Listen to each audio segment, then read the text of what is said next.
Dad beamed at Thanksgiving, his voice carrying across the table with that particular pride he reserved for my sister. Jessica's fiancé runs operations at Memorial Hospital. Real authority. Brad manages a $40 million budget. Mom nodded enthusiastically, passing the mashed potatoes.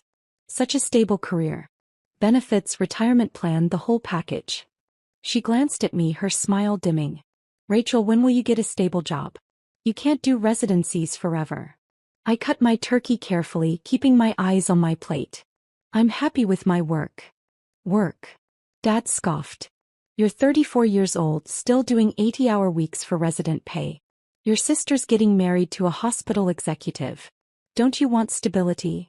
Jessica reached across the table and squeezed Brad's hand. He was nice enough, polished, confident, the kind of guy who wore expensive watches and talked about operational efficiency at dinner parties. He'd been with Memorial for 6 months, hired from a consulting firm to streamline hospital operations. Brad's already making changes, Jessica said.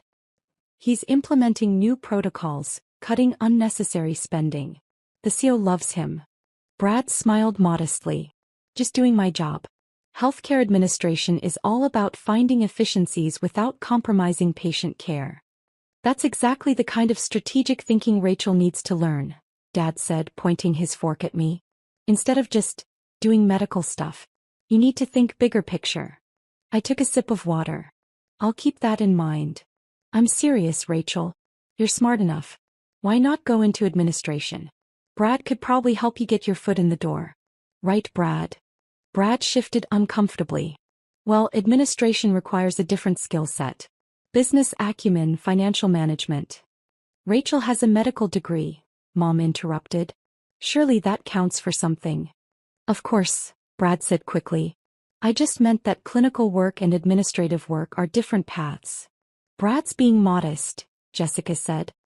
He's already identified $3 million in potential savings in the surgical department. Some doctors are resistant, but Brad says that's typical. They don't understand the business side. I met Brad's eyes across the table. Which surgical department? Oh, various inefficiencies. Equipment purchases, staff scheduling, overtime costs. The previous administrator just rubber-stamped everything the surgeons wanted. He smiled. That's changing now. I see. You should come tour Memorial sometime, Jessica offered. Brad can show you around. Maybe it would inspire you to think beyond just being a resident. I'm not a resident anymore. Fellow then. Whatever it's called. The point is, you're still in training while Brad's actually running things. I set down my fork.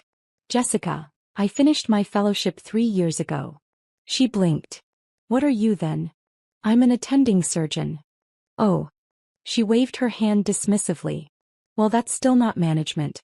You're still just doing surgeries. Dad leaned forward. Rachel, what Jessica's trying to say is that there's more to a hospital than the operating room. Brad's position has real influence. Budget authority, strategic planning.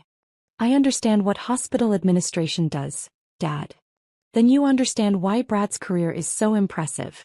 He's only 36 and he's already managing the operations budget at Memorial. I finished. You've mentioned it 5 times. Mom's lips thinned. There's no need for that tone. We're proud of Brad. We're proud of Jessica for finding such an accomplished partner. She paused. We'd like to be proud of you too, dear. The rest of Thanksgiving passed in familiar patterns. Jessica and Brad discussed wedding plans. A June ceremony at the country club, honeymoon in Tuscany. Dad asked Brad about his investment portfolio. Mom showed everyone photos of the house Jessica and Brad were buying in the suburbs. No one asked about my work. No one asked about my life. I left at 8, pleading in early morning. In my car, I sat for a moment before starting the engine, looking at the warm lights of my parents' house. They had no idea who I was. And I'd stopped trying to tell them. I drove to my condo in the city, changed into comfortable clothes and reviewed patient charts for Monday's surgeries. 3 complex cases. A coronary bypass, a valve replacement and a tumor resection that would take most of the day. My phone buzzed. A text from Dr. Patricia Okonkwo, our chief medical officer. Budget meeting moved to December 4th, 9 a.m. All department heads required. Be prepared to defend your equipment requests.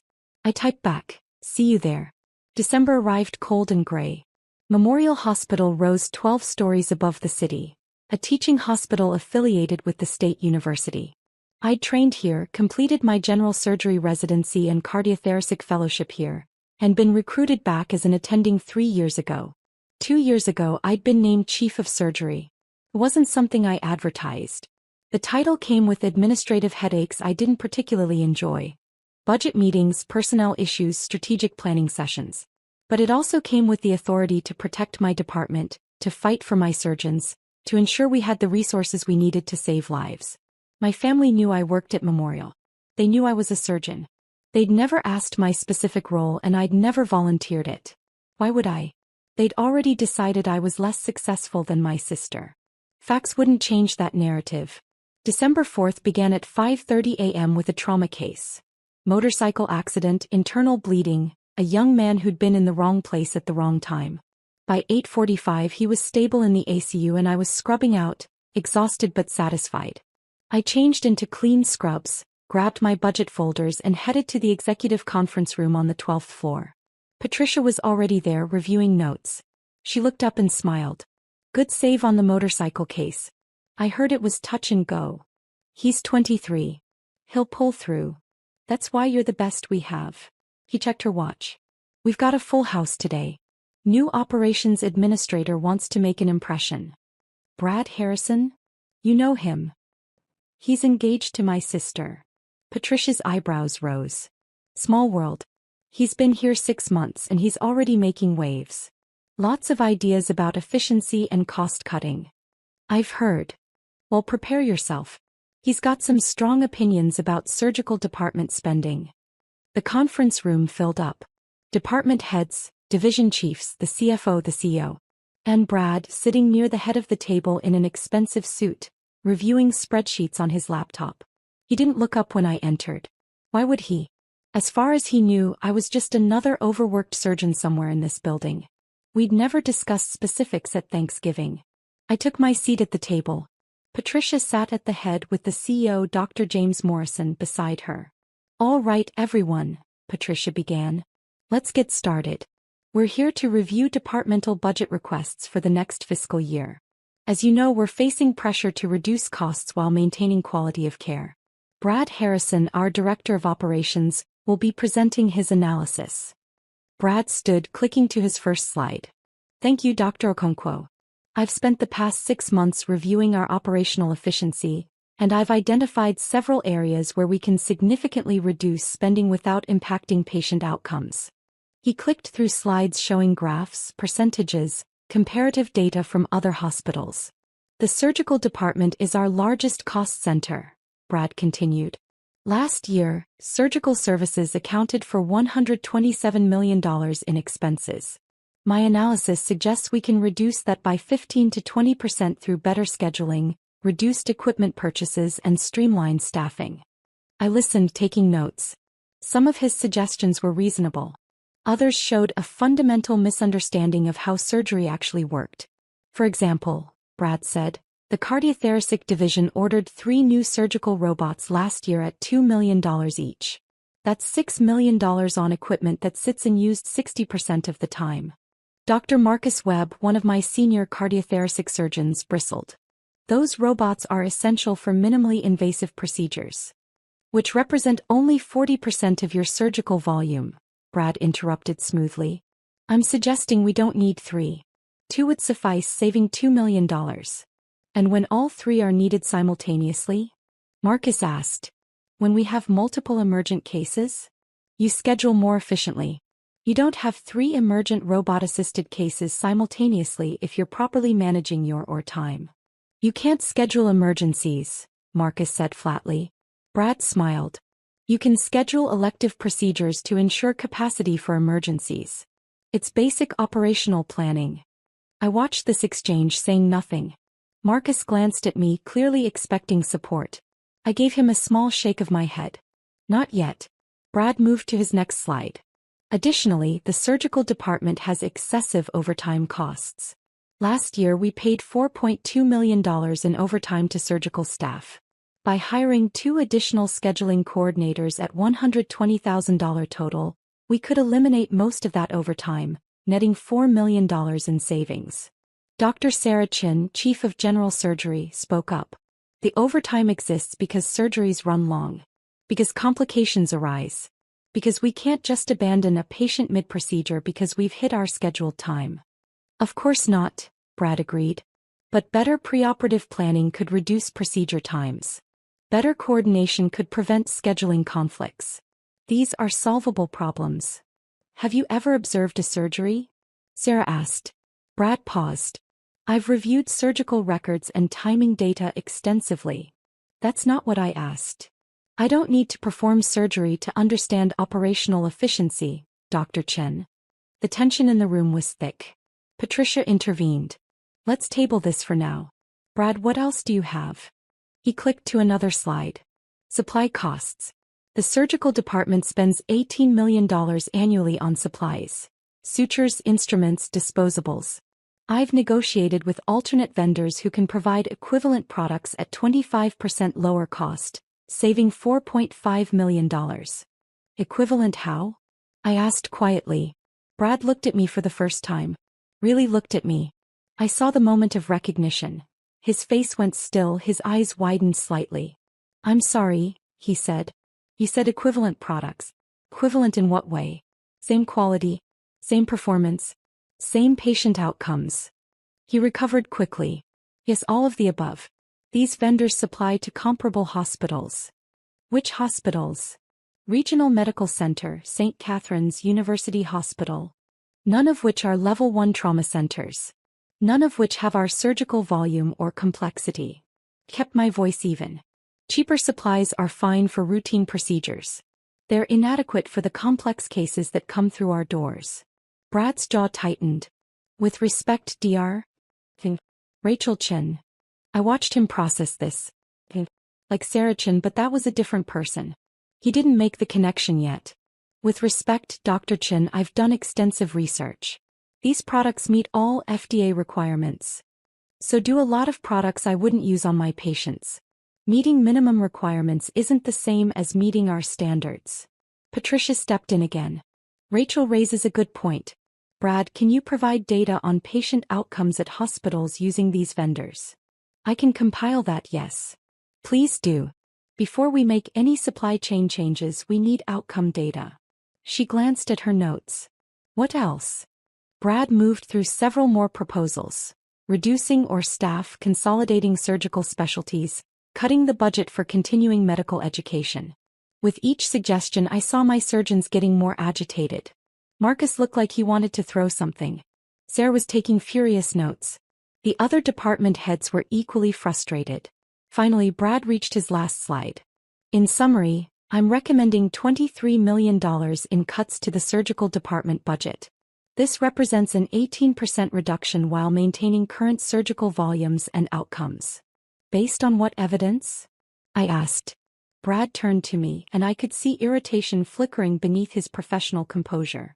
Based on 6 months of detailed analysis, Dr. Chin. Based on comparative data from peer institutions. Based on industry best practices. Based on spreadsheets, I said. Not on surgical realities. I understand that change is difficult. This isn't about change being difficult. It's about proposed changes being dangerous. The room went quiet. Dangerous. Brad repeated. That's a strong word.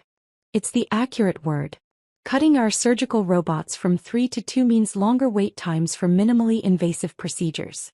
That means patients spending more days in pain, more time off work, more risk of complications. Switching to cheaper supplies means higher infection risks, longer procedure times, worse outcomes. Eliminating or staff means surgeons working exhausted, which means mistakes. I met his eyes. You're not cutting costs. You're cutting quality and safety. Brad's face flushed. I've been hired to improve operational efficiency. Then improve it.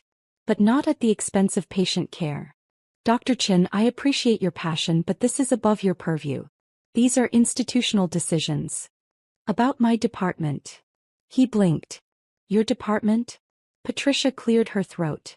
Brad, I don't think you've been formally introduced. Dr. Rachel Chin is our chief of surgery. The surgical department falls under her authority. I watched the color drain from Brad's face. Watched him glance at his spreadsheet, where my name was indeed listed at the top. Chief of Surgery, Department Head. I didn't realize. He looked at me, then at Patricia, then back at me. You're the department head. For the past 2 years. But you're so young. Yes, I've heard that before. I was appointed at 32, youngest chief in Memorial's history. I smiled slightly. It's in my bio on the hospital website. Did you review the organizational chart before today? His silence was answer enough. Brad, Patricia said gently, part of effective administration is understanding who you're working with. Rachel is not only our chief of surgery but also one of the most accomplished cardiothoracic surgeons in the region. She's published 73 papers, holds 4 patents on surgical techniques, and has a patient survival rate that's among the highest in the country. Brad looked like he wanted the floor to open up and swallow him. I apologize. I should have. I didn't. It's fine, I said, though it wasn't. Let's focus on the budget. Patricia, I have the surgical department's requests here. I'd like to walk through them. For the next hour I presented our budget needs. New equipment purchases justified with outcome data. Staffing requests, backed by surgical volume projections. Supply costs with detailed explanations of why we use specific vendors. Brad said nothing. He sat there, growing paler, occasionally checking his phone. Finally, Patricia called for a break. 15 minutes, everyone. Let's reconvene and start working toward compromise. The room emptied. Brad stood quickly, moving toward the door, but I intercepted him. Brad. A word. He stopped, turning slowly. Up close, I could see sweat on his forehead despite the cool conference room. I know this is awkward, I said quietly. Finding out I'm the department head you've been proposing to cut. Rachel, I had no idea. I know. That's part of the problem. You've spent 6 months analyzing the surgical department without ever talking to the person who runs it. I talked to other surgeons. Did you? Or did you pull data from spreadsheets and make assumptions? He ran a hand through his hair. Jessica never said you were a chief of surgery. Jessica doesn't know. How does she not know? Because she never asked. Neither did my parents. You all assumed I was still a trainee, still figuring things out. I stopped correcting you. But your job, it's a huge accomplishment. Why wouldn't you tell people? Why would I? So my dad could compare my salary to yours? So my mom could ask when I'm getting married instead of focusing on my career? So Jessica could feel threatened. I shook my head. It was easier to let you all believe what you wanted to believe. Brad leaned against the wall. I've made a complete ass of myself. Yes. The wedding's in 6 months. Jessica's going too. He stopped. Does she have to know about this? About you proposing to gut my department? Or about me being your boss's boss? Either. Both. He looked genuinely panicked. She'll be humiliated. She spent Thanksgiving bragging about my authority while you sat there knowing you outrank me. I don't outrank you. We have different roles. Rachel, you control my entire budget. You determine what programs get funded. You could make my job impossible if you wanted to. I'm not interested in making your job impossible, Brad. I'm interested in protecting my patients and my surgeons. He was quiet for a moment. The equipment cuts. The supply changes. You're saying they'd actually harm patient care. Some would. Some are just inefficient. Some show you don't understand the surgical environment. I softened my tone slightly. Look, I'm not opposed to efficiency. I'm not opposed to cost savings. But you can't make these decisions in a vacuum. You need to work with the people who actually do the work. I thought I was. You talked to a few surgeons who agreed with you. You didn't talk to the department head. You didn't shadow in the OR. You didn't observe our workflow. I crossed my arms. You treated surgery like a widget factory. Optimize the process, reduce the costs, improve the margins. But we're not making widgets. We're saving lives. Brad slumped. I've screwed this up completely. Not completely. Some of your ideas have merit. The scheduling improvements, for instance. We probably can reduce some overtime with better coordination. And I'm willing to look at your vendor proposals if you can provide actual outcome data. Really? I'm not unreasonable, Brad.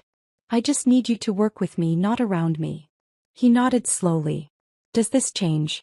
I mean, are you going to ruin your career? Get you fired? Tell Jessica? I shook my head. I'm going to do my job, which is protecting my department and my patients. What happens with you and Jessica is your business. But you have that power. Having power and using it are different things. The door opened. Patricia stuck her head in. You two ready to continue? Yes, I said. We're ready. The afternoon session was more productive. Brad proposed, I countered, we negotiated. He agreed to maintain all 3 surgical robots. I agreed to explore his vendor proposals with the caveat that any changes would require a 6-month trial period with strict outcome monitoring. He withdrew the most aggressive staffing cuts. I agreed to implement better scheduling to reduce overtime costs. By 5 p.m., we'd reached a compromise. A 7% budget reduction instead of 18%, achieved mostly through efficiency improvements rather than cuts to equipment or staff. I can work with this, I told Patricia. Brad looked exhausted and relieved. Thank you, Dr. Chin. As we packed up, the CEO, Dr. Morrison, approached me. Nice work in there, Rachel. Brad's talented but overzealous. He needed someone to push back. Just protecting my territory, James. You do it well. That's why we promoted you. He glanced at Brad, who was gathering his materials. Is it true he's marrying your sister? Apparently. James chuckled. That's going to make for interesting family dinners. You have no idea. I left the hospital at 6, exhausted from the long day. My phone showed 3 missed calls from Jessica and 2 from my mother. I ignored them and drove home. But Jessica was persistent. At 8 p.m. she called again and I answered. Rachel, thank God. I've been trying to reach you all day. I was working. What's up? Brad called me after work. He sounded really upset. She paused. He said you're the chief of surgery at Memorial. I am. Silence. Then, since when? 2 years. 2 years. Rachel, why didn't you tell us? You never asked. Don't give me that. This is a huge deal. You run the whole surgical department. Yes. How many people report to you? Directly? 12 division chiefs. Indirectly? About 300 surgeons, residents, fellows, and support staff. I heard her inhale sharply. 300 people. And you just never mentioned this. Jessica, at Thanksgiving you introduced me as someone who's still in training. When I corrected you, you said I was just doing surgeries. Why would I waste my breath explaining my actual job? Because we're family. Are we? Or am I just the disappointing younger sister who makes you look good by comparison? That's not fair. Isn't it? Dad spent an hour at Thanksgiving bragging about Brad's $40 million budget. My departmental budget is $127 million, and nobody asked me a single question about my work. We didn't know. You didn't want to know. You'd already decided I was less successful than you. Facts would have complicated that story. Jessica was quiet for a long moment. Brad says you control his budget. I control the surgical department budget. His operational budget is separate, but yes, I have input on resource allocation.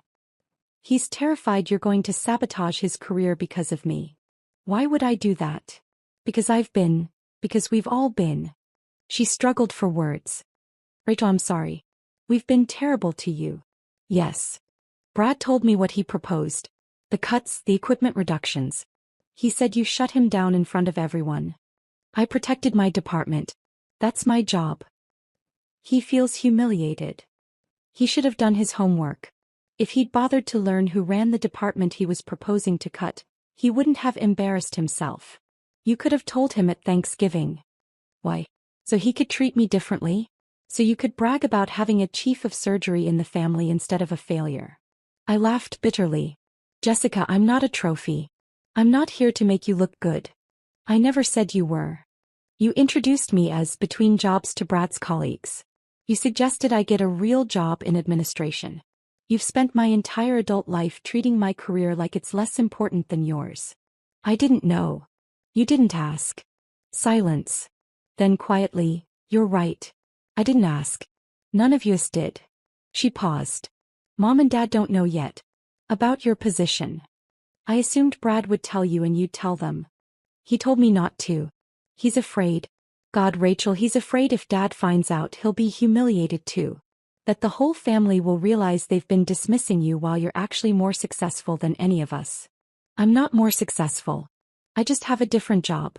Don't do that. Don't minimize it. Brad looked you up. Johns Hopkins undergrad, Harvard Medical School, surgical residency at Mass General, fellowship here.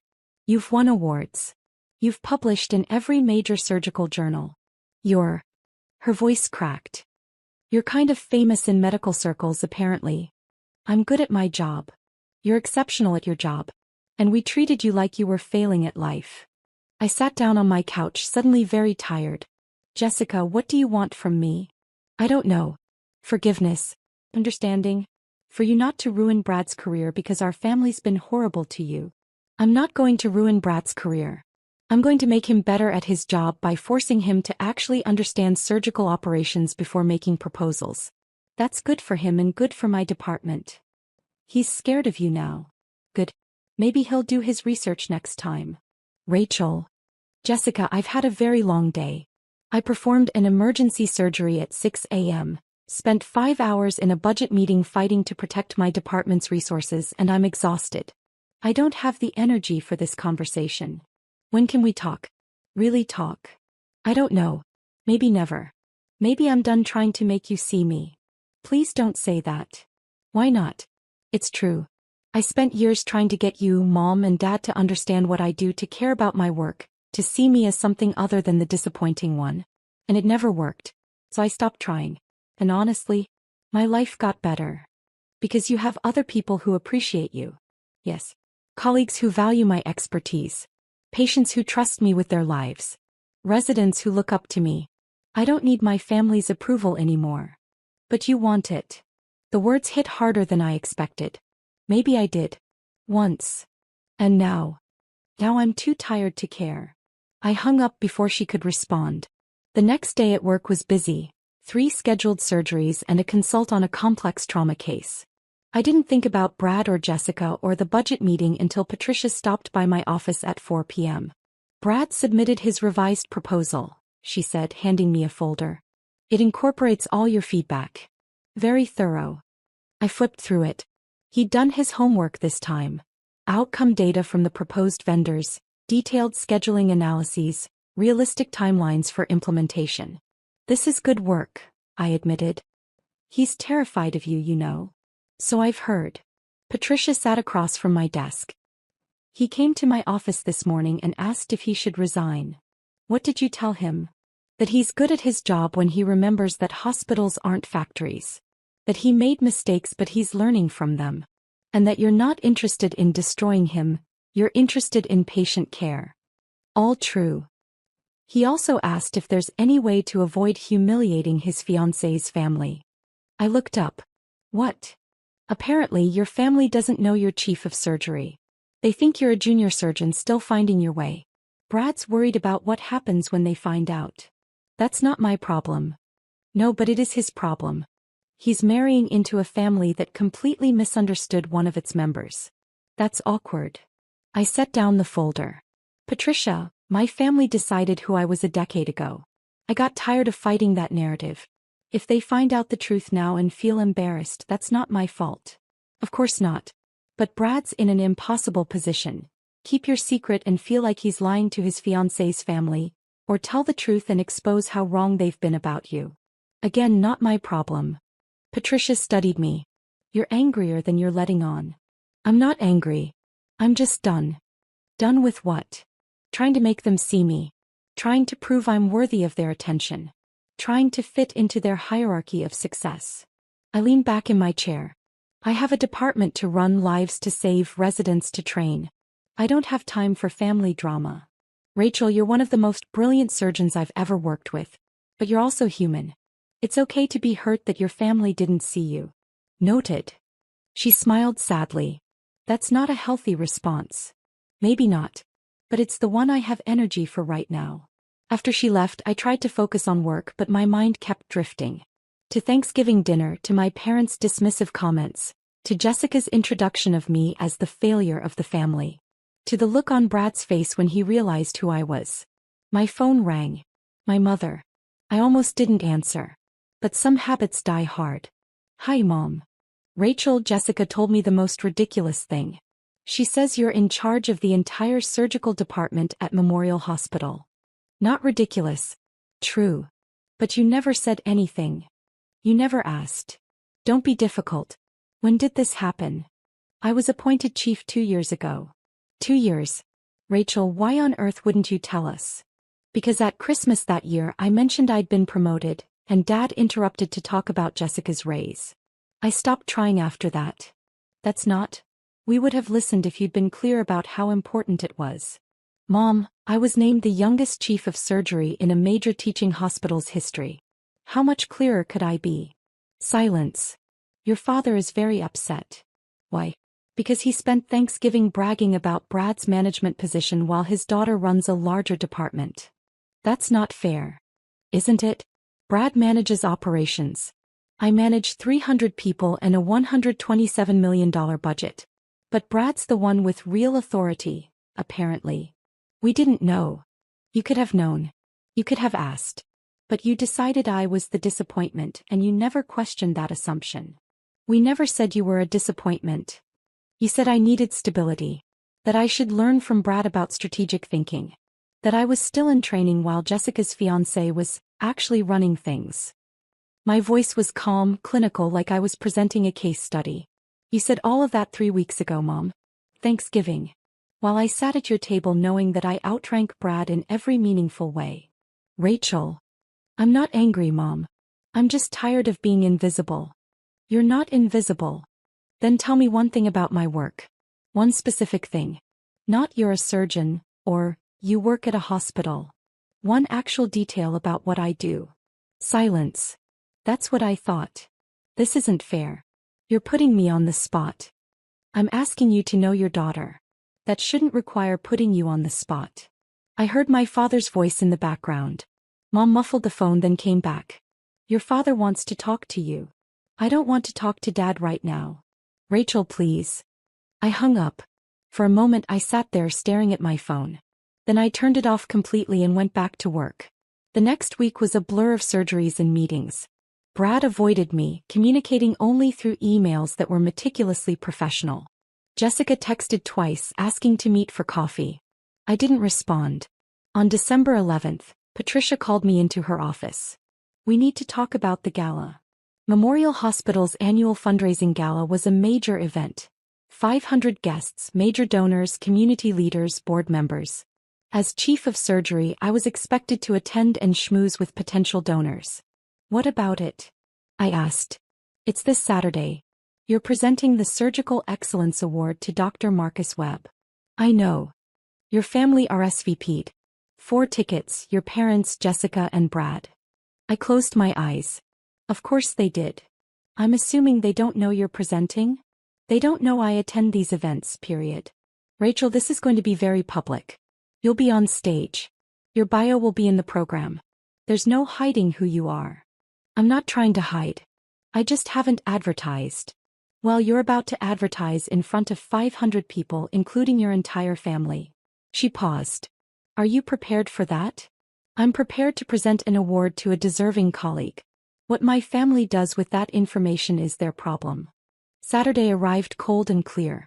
The gala was held in the hospital's grand ballroom, a space usually reserved for board meetings but transformed for the occasion with round tables, elegant centerpieces, and a stage with professional lighting. I arrived at 6, an hour before the event started, to review my remarks and check the technical setup. My dress was simple but elegant. Black, professional, with the kind of understated jewelry that signaled competence rather than flash. Patricia found me backstage. You look terrified. I hate public speaking. You speak at medical conferences all the time. That's different. Medical conferences are about science. This is about performing. You'll be fine. Just introduce Marcus, read his achievements, hand over the award. 5 minutes, tops. My family's out there. I know. They still don't know I'm presenting. Jessica texted yesterday asking if I'd be at the gala. I didn't respond. Patricia squeezed my shoulder. For what it's worth, I think they're about to be very proud. And very embarrassed. The ballroom filled up. I watched from backstage as guests found their tables, as waiters circulated with champagne, as the hospital CEO worked the room like the fundraising professional he was. Table 14. That's where my family sat. I could see them through the gap in the curtain.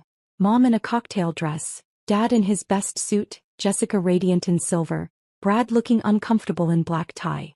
They had no idea I was 30 feet away, heart pounding, preparing to walk onto that stage. The program began. Dinner was served. The CEO gave his opening remarks, thanking donors and highlighting the hospital's achievements. Then Patricia took the stage. Every year, Memorial Hospital recognizes excellence in surgical care. This year's recipient has performed over 800 successful cardiac surgeries, published groundbreaking research in minimally invasive techniques, and trained 2 generations of residents. Please join me in welcoming our Chief of Surgery, Dr. Rachel Chin, to present this year's Surgical Excellence Award. I walked onto the stage. The spotlight was bright. The applause was loud. And at table 14 I watched my family's faces transform. Dad's mouth fell open. Mom's hand went to her chest. Jessica looked like she'd been struck. Brad just closed his eyes, probably praying for the ground to swallow him. I stepped to the podium, adjusted the microphone and began. Good evening. I'm Dr. Rachel Chin, Chief of Surgery here at Memorial Hospital. It's my privilege tonight to recognize a colleague who embodies everything we strive for in surgical excellence: technical skill, compassionate care, and dedication to teaching the next generation. My voice was steady, professional. I didn't look at table 14. Dr. Marcus Webb joined Memorial's cardiothoracic division 15 years ago. In that time he's performed over 1,200 successful surgeries, developed 3 innovative surgical techniques that are now used worldwide, and mentored 47 residents and fellows. I went through Marcus's achievements, his research, his patient outcomes. I told the story of a particularly complex case he'd saved last year. A 72-year-old woman with multiple comorbidities who, by all conventional wisdom, shouldn't have survived. But Dr. Webb doesn't accept conventional wisdom. He saw a patient who deserved a chance and he gave her that chance. She walked her granddaughter down the aisle 3 months ago. The audience was rapt. This was what I loved about medicine. The stories, the lives saved, the moments of grace in the midst of crisis. Dr. Webb represents the best of what we do here. He makes us all better surgeons, better physicians, better people. It's my honor to present him with this year's Surgical Excellence Award. Marcus joined me on stage. We shook hands. I handed him the Crystal Award. He gave a short speech thanking his team, his family, the hospital. And then I walked off stage, my part done. Backstage, I leaned against the wall, adrenaline flooding my system. Patricia appeared. That was perfect. I think I'm going to throw up. You're not going to throw up. You're going to go out there, thank donors, and represent this department with the same excellence you just showed on stage. Hi, family. We'll have to deal with reality. Come on. She steered me back into the ballroom. Immediately, donors surrounded me, wanting to discuss surgical programs, ask about research, share stories of family members I'd treated. I fell into the familiar rhythm of fundraising. Smile, listen, thank them for their support, explain the impact of their donations. This was part of the job and I was good at it. But I was acutely aware of table 14. Of my family sitting there, frozen as they watched me work the room. Finally, inevitably, I ended up at their table. Mom, Dad, Jessica, Brad. My mother stood up and hugged me fiercely. Rachel, we had no idea. I know. Dad was shaking his head.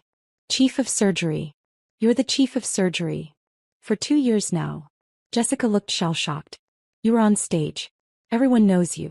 That donor you were just talking to, he called you one of the best surgeons in the country. Dr. Morrison is generous with his praise. Brad stood awkwardly. Dr. Chin, Brad, you're off the clock. Rachel, is fine. I should have. At the budget meeting I should have. You should have done your research. You did eventually. We're fine. An older woman approached our table. Dr. Chin, I wanted to thank you again for taking care of my husband. The triple bypass you performed last month, he's doing wonderfully. I'm so glad, Mrs. Patterson. He was a model patient. You saved his life. I can never thank you enough. She squeezed my hand and moved on. My mother was crying. Rachel, all these people, they all know you. I work here, Mom. These are donors, colleagues, patients' families. But you're important. Really important. I'm a surgeon. I do my job. Dad finally found his voice. The program says you have 73 publications. Is that true? 75 now. 2 more came out this month. And you're only 34. Yes. Jessica's voice was small. Why didn't you tell us? I looked at my sister. Really looked at her. She wasn't angry or defensive. She looked lost. Would you have heard me if I'd tried? I don't know, she said honestly. Probably not. Then there's your answer. The gala wound down. My family stayed at their table watching me navigate the room, clearly seeing me in an entirely new light. As the event ended, Jessica approached me. Can we talk? Somewhere private. I led her to a quiet hallway outside the ballroom. For a moment we just stood there. I've been a terrible sister, she said finally. Yes. I spent so long being the successful one, the accomplished one. I needed you to be less than me. And when you tried to tell me otherwise, I didn't want to hear it. I noticed. Brad told me everything. About the budget meeting, about your department, about how I've been treating you. Tears streamed down her face. Rachel, I'm so sorry. For what, specifically? For dismissing you. For introducing you as a failure. For never asking about your work. For making everything a competition where you had to lose so I could win. I leaned against the wall. Jessica, I'm not angry. I'm just tired. Of me. Of trying to make you see me. Of defending my choices to people who should already respect them. Of being invisible in my own family. You're not invisible anymore. No. But I shouldn't have had to be on stage in front of 500 people for you to see me. You should have seen me at Thanksgiving when I tried to tell you I'm not a resident. You should have seen me at Christmas 2 years ago when I mentioned my promotion. You should have seen me every time you called me a disappointment and I didn't argue back. She nodded, crying harder now. What can I do? How do I fix this? I don't know if you can. Trust takes time to build and you spent years breaking mine. I want to try. Please, Rachel. Let me try. I looked at my sister, really looked at her for the first time in years. Saw her not as the golden child or the competition, but as a person struggling with her own insecurities. Okay, I said quietly. We can try. But Jessica, this has to be real. No performances. No competitions. No dismissals. I promise. And you have to actually want to know me. Not because I'm chief of surgery or because I'm impressive to your friends. Because I'm your sister. I do want to know you. The real you. We hugged then, really hugged, and something in my chest loosened slightly. Mom and Dad found us in the hallway. Rachel, Dad said, and his voice was thick with emotion. I owe you an apology. A big one. Several, actually. He laughed, but it was shaky. I've spent years telling you to be more like Jessica. To get a stable job. To think strategically. And you were already doing all of that. You were doing it better than any of us. I tried to tell you. We didn't listen. We were so invested in our narrative, successful older daughter, struggling younger daughter, that we couldn't see the truth even when you showed it to us. Mom stepped forward. Can you forgive us? Can you give us a chance to actually be your parents instead of your critics? I thought about it. About the years of dismissal. About Thanksgiving dinner. About every time I tried to share my achievements and been talked over. But I also thought about the exhaustion of carrying resentment. About how much energy it took to stay angry. I can try, I said. But things have to change. You have to actually ask about my life. Listen when I answer. Stop comparing me to Jessica and Jessica to me. We're different people with different paths. We can do that, Mom said. We want to do that. Brad had been hovering at the edge of the conversation. Now he stepped forward. Dr. Chin, Rachel, I want to apologize too. For proposing those budget cuts without understanding your department. For assuming I knew better than you. For being arrogant and underprepared. Apology accepted. But Brad, you're not a bad administrator. You're just young in this role. Learn from it. Next time, talk to the people who actually do the work before proposing changes. I will. I promise. Good. Because despite this rocky start, I think you could be really effective. You have good instincts. You just need to balance spreadsheets with reality. He looked relieved. Thank you. And for what it's worth, I understand now why you didn't tell us about your position. We made it impossible for you to share good news. Yes, I said simply. You did. We stood in that hallway, my family and me, in the awkward space between old narratives and new realities. Finally, Dad said, "Can we take you to dinner? Celebrate properly." "Not tonight. I'm exhausted." "Tomorrow then? Or whenever you're free." "I'll check my schedule. I have 3 surgeries this week and a research deadline." Mom smiled, and it was genuine. "Of course you do. You're chief of surgery. Among other things." We said goodbye in the parking lot. As I drove home, I felt lighter than I had in years. They saw me now. Finally, they saw me. The question was whether they could sustain that vision, or whether we'd slip back into old patterns. Time would tell. But for tonight, it was enough to be seen. 3 months later, I sat in a coffee shop with Jessica reviewing wedding plans. She'd asked my opinion on flowers, on seating arrangements, on whether to invite certain relatives. "I want you to be my maid of honor," she said suddenly. I looked up from the seating chart. "Really? I know I haven't been the sister you deserved. But I want to start over. If you'll let me." "I'd be honored." She smiled, and it reached her eyes. "Thank you. And Rachel, I'm proud of you. Not because you're chief of surgery, but because you're you. Because you kept building your career even when we didn't see it. Because you're brilliant and compassionate and you save lives every day. Thank you. I mean it. I've been reading your research. I don't understand most of it, but I'm trying to. Because I want to know what you do. Really know it. That means a lot." We talked for 2 more hours. About work, about life, about our childhood and the ways we'd both been shaped by our parents' expectations. It wasn't perfect. We still had years of patterns to unlearn. But it was real. And that was enough. That evening, I operated on a 67-year-old man with aortic stenosis. Complex case, high risk, for hours in the OR. He survived. Stable vitals, good outcomes, excellent prognosis.